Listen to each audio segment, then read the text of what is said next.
Asalin ma'anar platform. Asalin ma'anar platform.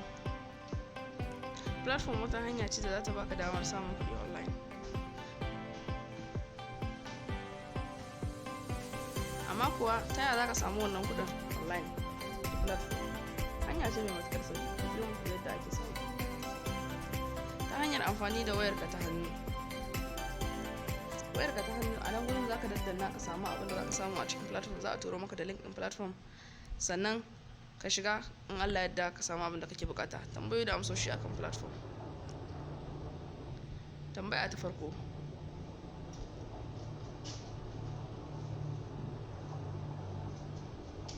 shin da akwai macuta a cikin harkar platform?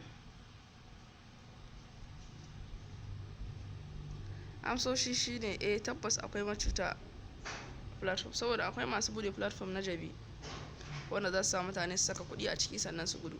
Sannan platform abu ne wanda tabbas ana samun kuɗi a cikinsa, amma taya? Ku dinga bin wannan channel tamu saboda ku san yadda ake samun kuɗi a cikin wannan platform nan. Akwai platform kala-kala na kuɗi da na kyauta wanda za su baka damar samun kuɗi ta gida. Wannan shine takaitaccen bayani akan platform. Ku yi subscribing wannan channel namu, sannan ku biyo wannan channel namu sannan ku dinga ganin yadda ake samun kuɗi da karuwa a cikin platform. Muna godiya, ku share wannan bidiyo zuwa 'yan uwanku.